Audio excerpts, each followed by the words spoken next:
¿Te has preguntado cómo un hombre común puede llegar al poder absoluto, moldear el destino de una nación y dejar un impacto que resuena hasta el día de hoy? En el video de hoy, exploraremos la trayectoria de Joseph Stalin, uno de los líderes más enigmáticos y controvertidos de la historia mundial. Descubriremos cómo transformó a la Unión Soviética en una superpotencia global mientras enfrentaba críticas, guerras y dilemas que definieron el siglo XX. Si tienes curiosidad por saber cómo decisiones políticas extremas pueden afectar la vida de millones, o quieres entender cómo el pasado sigue influyendo en el presente, este video es para ti. Al adentrarte en la historia de Stalin, encontrarás lecciones sobre liderazgo, poder, control y las consecuencias de las decisiones humanas que incluso podrían ayudarte a reflexionar sobre los desafíos que enfrentas en tu día a día. Ahora piensa, ¿cómo la búsqueda del poder puede cambiar a una persona? ¿Qué podemos aprender de los errores y logros de las figuras históricas? Prepárate para un análisis impactante que va más allá de los libros de historia y promete hacerte ver el mundo de una manera diferente. Joseph Stalin, nacido como Lev Vasovich Yash el 18 de diciembre de 1878, vino al mundo en Gori, una ciudad de Georgia marcada por la inestabilidad política y social. En ese entonces, la región estaba bajo el control del Imperio ruso, y los georgianos enfrentaban represión cultural y económica, lo que fomentó un ambiente de resistencia local que influiría en Stalin más adelante. Su padre, Bessarion, era un zapatero alcohólico conocido por su violencia, mientras que su madre, Ekaterine, una mujer profundamente religiosa, mantenía a la familia como costurera tras el abandono de su esposo. Stalin fue el tercer hijo de la pareja y el único que sobrevivió a la infancia. Cuando el negocio de calzado de Bessarion fracasó, la familia cayó en la pobreza, lo que agravó el alcoholismo de Bessarion y la violencia hacia su esposa e hijo. En 1883, Ekaterine dejó el hogar con Stalin, mudándose por 9 viviendas alquiladas diferentes en busca de estabilidad. Desde niño, Stalin enfrentó serios problemas de salud. A los 7 años contrajo viruela, lo que dejó cicatrices permanentes en su rostro y lo convirtió en objeto de burlas por parte de sus compañeros. Además, un accidente de carruaje dañó de forma permanente su brazo izquierdo, lo que lo volvió más introvertido. A pesar de estas dificultades, su madre creía firmemente en el poder de la educación y se esforzó para que asistiera a la escuela, algo poco común para niños pobres en aquella época. En la escuela de Gori, Stalin demostró ser un estudiante notablemente inteligente. Aprendió georgiano y ruso, aunque nunca perdió el marcado acento de su región natal, algo que lo distinguiría incluso en su etapa como líder. A los 16 años, obtuvo una beca para estudiar en un seminario teológico en Tiflis con el objetivo de convertirse en sacerdote, una de las pocas opciones de movilidad social para alguien de su origen. Al principio, destacó con calificaciones sobresalientes, pero con el tiempo perdió el interés en sus estudios. Stalin se sintió atraído por las ideas revolucionarias a través de obras como el romance ¿Qué hacer?, de Nikolai Chernyshevsky y El parricidio, de Alexander Kazbegi. Más tarde, tras leer El Capital, centró su atención en el marxismo de Karl Marx, una corriente socialista en ascenso que se oponía al régimen zarista. Comenzó a asistir a reuniones clandestinas de trabajadores y, en abril de 1899, abandonó el seminario para dedicarse de lleno al activismo político.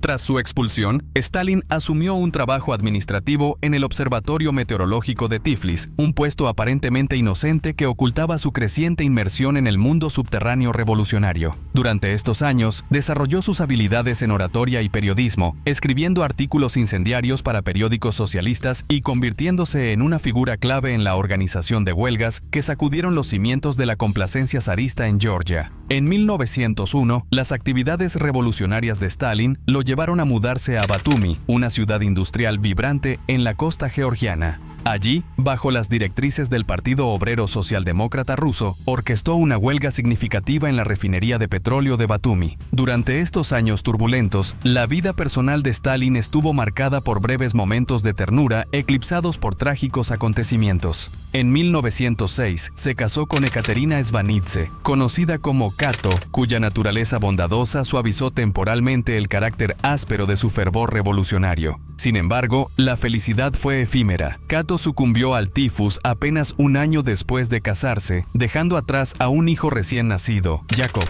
En el funeral de Cato, el discurso de Stalin fue tanto un lamento como una declaración escalofriante. Esta criatura ablandó mi corazón de piedra. Ella murió, y con ella murieron mis últimos sentimientos cálidos hacia la humanidad. Su muerte fortaleció la resolución de Stalin, endureciéndolo frente a las pérdidas personales que continuaría soportando a lo largo de su vida. La búsqueda implacable de la revolución mantuvo con frecuencia a Stalin lejos de sus responsabilidades familiares, y su descuido dejó una marca duradera en su joven hijo Yakov, quien fue criado por los familiares de Cato. La vida revolucionaria de Stalin continuó eclipsando sus obligaciones personales, como se evidenció más adelante cuando, años después, tuvo otro hijo, Vasily, en circunstancias igualmente marcadas por la ausencia y el secretismo. Políticamente, la estrella de Stalin comenzaba a ascender. Se convirtió en una figura destacada dentro de la facción bolchevique, conocida como el POSDR, liderada por Vladimir Lenin. El reconocimiento de Lenin hacia la dedicación y las habilidades organizativas de Stalin le valió su nombramiento en el Comité Central Bolchevique en 1912. Fue en este punto que Stalin abandonó el seudónimo Kova y adoptó el apellido Stalin, que significa hombre de acero, señalando su papel emergente como una fuerza formidable dentro del partido. El inicio de la Primera Guerra Mundial aceleró la desintegración del régimen zarista en Rusia. Los fracasos militares del imperio y las dificultades económicas resultantes alimentaron un descontento generalizado, preparando el terreno para el levantamiento revolucionario de 1917. Cuando la dinastía Romanov colapsó, Stalin se encontraba exiliado en Siberia, pero su influencia continuaba creciendo. Al regresar, asumió la dirección del periódico bolchevique Pravda, navegando con habilidad por el tumultuoso panorama político de la dualidad de poder entre el gobierno provisional y las facciones socialistas. La astucia estratégica de Stalin se evidenció en su manejo de las dinámicas del partido y en su papel clave al facilitar el regreso de Lenin del exilio, lo que catalizó la toma del poder bolchevique en octubre de 1917. A pesar de sus dudas iniciales, el apoyo de Stalin al levantamiento armado consolidó su posición en la jerarquía del partido. Tras la victoria bolchevique, Stalin fue nombrado comisario del pueblo para las nacionalidades. Su papel durante la Guerra Civil Rusa y su implacable represión de la oposición destacaron su capacidad para tomar decisiones brutales, una característica que definiría su gobierno en años posteriores. En los años posteriores a la guerra, su relación con Lenin se deterioró, culminando con la crítica de Lenin hacia los métodos duros de Stalin. A pesar de esto, la habilidad política de Stalin después de la muerte de Lenin le permitió consolidar su poder, silenciando eficazmente a la oposición y redefiniendo la estructura de liderazgo soviético. La transformación de Stalin, de estudiante de seminario a autócrata indiscutido de la Unión Soviética, estuvo marcada por una combinación de brillantez estratégica, tragedias personales y una búsqueda implacable de poder que ignoraba el costo humano. Su eventual deificación de Lenin y el cambio de nombre de Petrogrado a Leningrado no solo fueron tributos a su predecesor, sino también movimientos estratégicos para legitimar su propia posición como líder. En la ascensión al poder de Stalin, la interacción entre la pérdida personal, el talento político y el pragmatismo despiadado dibujó un retrato complejo de un hombre que moldearía el destino de la Unión Soviética durante décadas.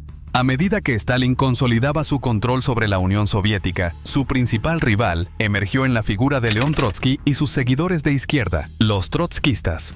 En 1925, las maniobras de Stalin dentro del Partido Comunista alcanzaron un punto crítico cuando obligó a Trotsky a renunciar a su influyente cargo como comisario del pueblo para la guerra. A finales de 1927, las tensiones internas en el partido estallaron. Figuras prominentes que se oponían a Stalin, incluido Trotsky, fueron sistemáticamente purgadas del partido. Trotsky fue exiliado al Kazajistán, un preludio a su eventual expulsión de la propia Unión Soviética. En medio de esta convulsión política, la vida personal de Stalin también era tumultuosa. En 1919 se casó con Nadezhda Alliluyeva, su segunda esposa, con quien tuvo dos hijos, Vasily, nacido en 1921, y Svetlana, nacida en 1926. La complejidad de su relación a menudo estaba oculta tras la fachada pública que mantenían. Sin embargo, las tensiones en su matrimonio se hicieron trágicamente evidentes la noche del 8 de noviembre de 1932, durante una fiesta para celebrar el 15º aniversario de la Revolución Bolchevique.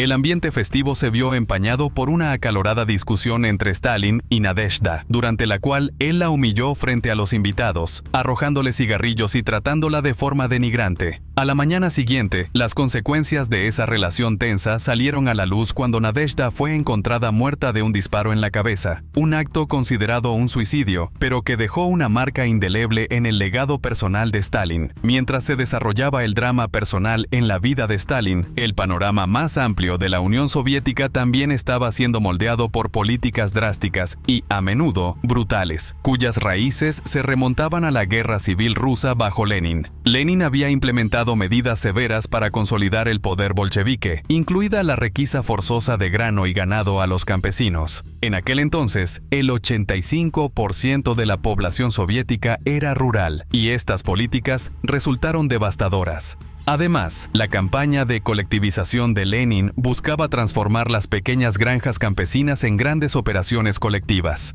Esta política se intensificó bajo Stalin, con un enfoque particular en los kulaks, campesinos considerados más ricos y por tanto enemigos de clase. Fueron objeto de una persecución despiadada que incluía ejecuciones y deportaciones. Estas medidas no solo diezmaron una parte significativa de la población rural, sino que también provocaron una hambruna masiva y un sufrimiento generalizado en el campo soviético. En respuesta a los profundos tumultos económicos y sociales que marcaron los primeros años del régimen soviético, Lenin, reconociendo los efectos adversos de sus políticas de guerra, introdujo en 1921 la nueva política económica, NEP. Sin embargo, esta estrategia tuvo corta duración. En 1928, Stalin, siempre fiel a su ideología, revirtió estas concesiones y reintrodujo las estrictas medidas de colectivización con el objetivo de transformar el sistema agrícola soviético en un plazo de 5 años. Su directriz era inquebrantable: cualquier resistencia sería enfrentada con la muerte. En diciembre de 1929, Stalin declaró la eliminación de los kulaks como clase social. Esta política incentivó a los campesinos más pobres, muchas veces bajo coacción o con la esperanza de obtener beneficios, a denunciar a sus vecinos más acomodados. Los kulaks denunciados enfrentaron ejecuciones o deportaciones a los brutales gulags de Siberia. Las fuerzas de Stalin, muchas de ellas armadas pero con escaso conocimiento de prácticas agrícolas, fueron enviadas al campo soviético para coaccionar a los campesinos a unirse a las granjas colectivas. En un acto desesperado de resistencia, muchos kulaks destruyeron su ganado y herramientas en lugar de entregarlos al Estado, un trágico preludio de las catastróficas hambrunas que siguieron. La más devastadora de estas hambrunas fue la que ocurrió en Ucrania, conocida como el Holodomor, o muerte por hambre, en la que hasta 10 millones de personas perecieron. El Estado soviético no solo no intervino, sino que agravó la situación al exportar millones de toneladas de grano necesarias para alimentar a su población hambrienta. En 1931, Stalin reconoció públicamente el atraso tecnológico de la Unión Soviética en comparación con las potencias occidentales, proclamando la necesidad urgente de alcanzar ese nivel en una década o enfrentar la aniquilación. Esta declaración impulsó el lanzamiento de sus ambiciosos planes quinquenales que industrializaron rápidamente a la Unión Soviética, dando lugar a nuevas ciudades industriales y alcanzando tasas de crecimiento notables que superaban las de la mayoría de las naciones, con excepción de los Estados Unidos. Sin embargo, el costo humano de este rápido desarrollo fue enorme. Los trabajadores de las fábricas laboraban bajo una presión implacable para cumplir con metas cada vez más elevadas, y los fracasos a menudo resultaban en severos castigos o incluso la muerte. Para 1935, la sombría realidad de las políticas de Stalin se hacía evidente con el incremento de prisioneros en el sistema Gulag soviético, donde 1 millón de personas sufrían bajo condiciones de trabajo forzado. El panorama político de la época permanecía en constante turbulencia. En el Congreso político, la creciente influencia de Sergei Kirov, jefe del partido en Leningrado, se percibía como una amenaza potencial al poder absoluto de Stalin. Su respuesta fue rápida e implacable. Una purga masiva dentro del Partido Comunista que resultó en el arresto de más de la mitad de los delegados del Congreso, de los cuales 1/3 fue ejecutado. El 1 de diciembre de 1934, Sergei Kirov, un miembro de alto rango y popular dentro del Partido Comunista, fue asesinado frente a las oficinas del partido en Leningrado. La rápida ejecución del supuesto asesino, junto con su esposa y su madre anciana, despertó sospechas de que Stalin pudo haber orquestado el asesinato para eliminar a un rival en ascenso. Stalin utilizó el asesinato de Kirov como pretexto para desencadenar el Gran Terror, una brutal campaña de represión política. Introdujo una ley draconiana que despojaba a los acusados del derecho a un juicio justo, lo que permitió una serie de notorios juicios espectáculo en Moscú. Estos juicios, a menudo montajes teatrales con resultados previamente determinados, casi siempre terminaban en la pena de muerte para los acusados. Entre 1936 y 1939, las purgas se intensificaron, cobrando las vidas y libertades de innumerables personas consideradas como enemigas del Estado. El terror fue administrado con una eficiencia escalofriante. Stalin estableció cuotas explícitas de arrestos para cada distrito, incentivando a las autoridades a superar estos números. Como resultado, los campos de trabajo del Gulag, terribles símbolos del régimen represivo de Stalin, se llenaron grotescamente, requiriendo la construcción de nuevos campamentos por los mismos prisioneros destinados a ocuparlos. La paranoia alimentada por las purgas de Stalin alcanzó incluso los niveles más altos de la sociedad soviética. Muchos funcionarios, aterrorizados ante la posibilidad de caer en desgracia, recurrieron al suicidio como una vía de escape frente a la amenaza de arresto y ejecución. El ejército soviético también fue devastado, ya que Stalin eliminó a una parte significativa de su alto mando militar debido a sus temores de deslealtad y poder político. Esto dejó al Ejército Rojo críticamente debilitado, justo en un momento en que la Alemania nazi expandía agresivamente su influencia por Europa. En 1939, mientras las tensiones en Europa escalaban hacia la guerra, Stalin buscó asegurar las fronteras occidentales de la Unión Soviética. Inicialmente, esperaba formar una alianza con Gran Bretaña contra la creciente amenaza de Alemania, pero consideró que la respuesta británica carecía de firmeza. Ante la urgencia de proteger la seguridad nacional y sintiéndose aislado, Stalin realizó un movimiento dramático. Entabló negociaciones con la Alemania nazi, que culminaron en la firma del Pacto Molotov-Ribbentrop, un acuerdo de no agresión entre la Unión Soviética y Alemania. Este pacto no solo estipulaba que ambas naciones se abstendrían de acciones militares entre sí, sino que también incluía protocolos secretos para dividir Europa del Este en esferas de influencia. El acuerdo proporcionó un respiro temporal a la Unión Soviética frente a una amenaza inmediata, permitiendo a Stalin consolidar su control interno sin el temor de una agresión externa inmediata. Sin embargo, este pragmático pacto con Hitler tendría consecuencias de largo alcance tanto para la Unión Soviética como para el mundo, alterando significativamente el curso de la inminente Segunda Guerra Mundial. En el verano de 1940, las rápidas conquistas de Hitler en Europa mediante sus tácticas de Blitzkrieg dejaron al continente atónito. En apenas 15 días, sus divisiones Panzer habían sobrepasado Bélgica, los Países Bajos y Francia.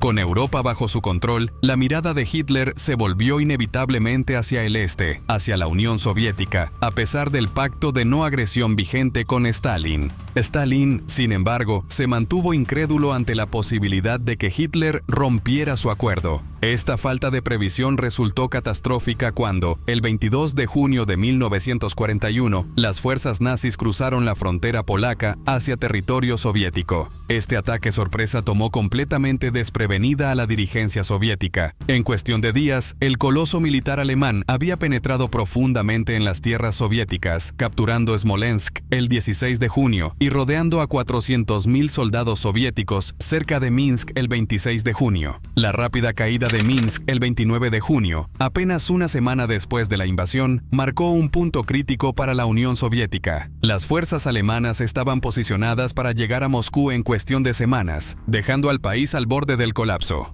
La invasión alemana precipitó a Stalin en una profunda crisis de liderazgo. Su reacción inicial fue de un parálisis de asombro. Reprendió a sus generales y su frustración y miedo llegaron a reducir incluso al estoico general Chukov a lágrimas. Retirándose a su dacha en las afueras de Moscú, Stalin cayó en el desespero, supuestamente lamentándose: «Todo está perdido, me rindo. Lenin fundó nuestro estado y lo hemos arruinado todo». Durante un día entero, Stalin permaneció inaccesible, creando un vacío paralizante de liderazgo en un momento crítico. Los historiadores siguen divididos sobre el estado mental de Stalin en estas horas cruciales. Algunos sugieren que estaba probando la lealtad y las ambiciones de su círculo cercano, mientras que otros creen que estaba al borde de un colapso nervioso, abrumado por la posible desintegración de su régimen y del Estado soviético. La crisis alcanzó su punto culminante el 30 de junio, cuando miembros del Politburó confrontaron a Stalin en su dacha. Esperando un golpe, Stalin fue, en cambio, recibido con un pedido urgente de liderazgo.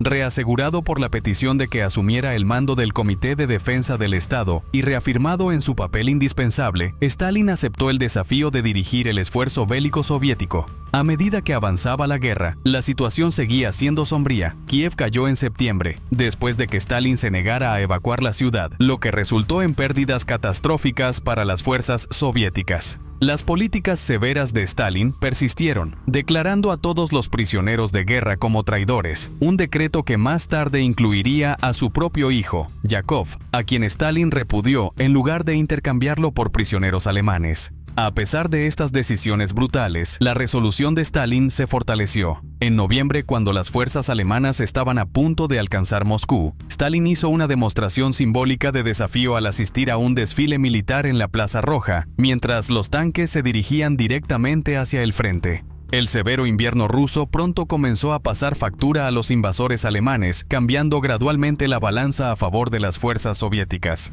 En 1943, con la mejora de las fortunas de los aliados, Stalin se reunió con Churchill y Roosevelt en la Conferencia de Teherán, donde fue apodado Tío Joe por los líderes aliados. Al final de la Segunda Guerra Mundial, en 1945, aunque la Unión Soviética había sufrido pérdidas enormes, más de 25 millones de muertos, Stalin estaba decidido a garantizar la seguridad futura del país.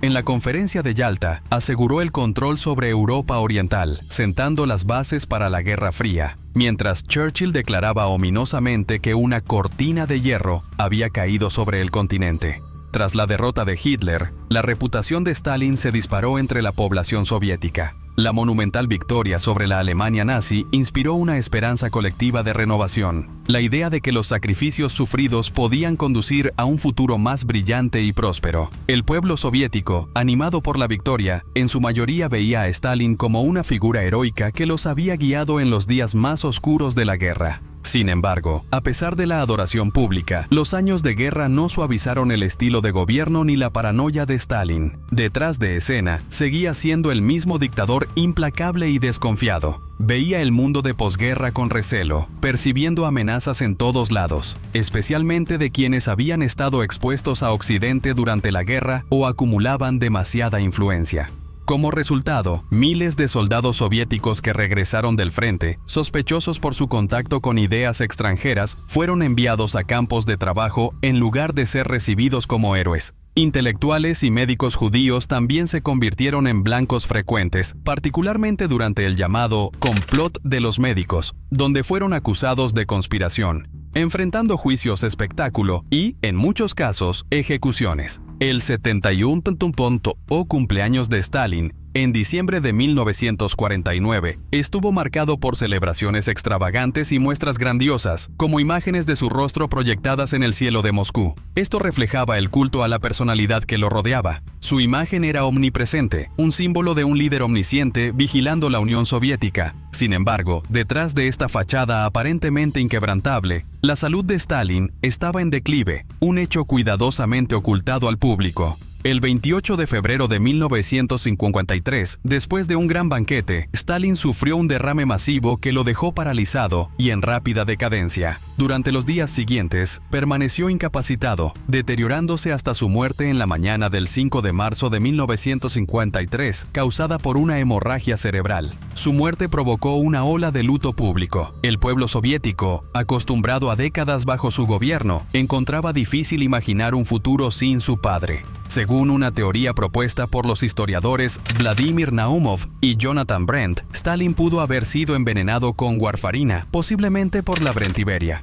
La muerte de Stalin marcó el fin de una era, pero el verdadero ajuste de cuentas con su gobierno llegaría 3 años después. En 1956, durante el 20º Congreso del Partido, Nikita Jrushchov, sucesor de Stalin, pronunció un discurso secreto que destruyó dramáticamente la imagen de Stalin como un líder benevolente. El discurso secreto de Jrushchov expuso el régimen brutal de Stalin y las terribles purgas que dejaron profundas cicatrices en la sociedad soviética. Un dato sorprendente es que Stalin fue nominado al Premio Nobel de la Paz. Esto ocurrió en 1945 y nuevamente en 1948, aunque nunca recibió el galardón.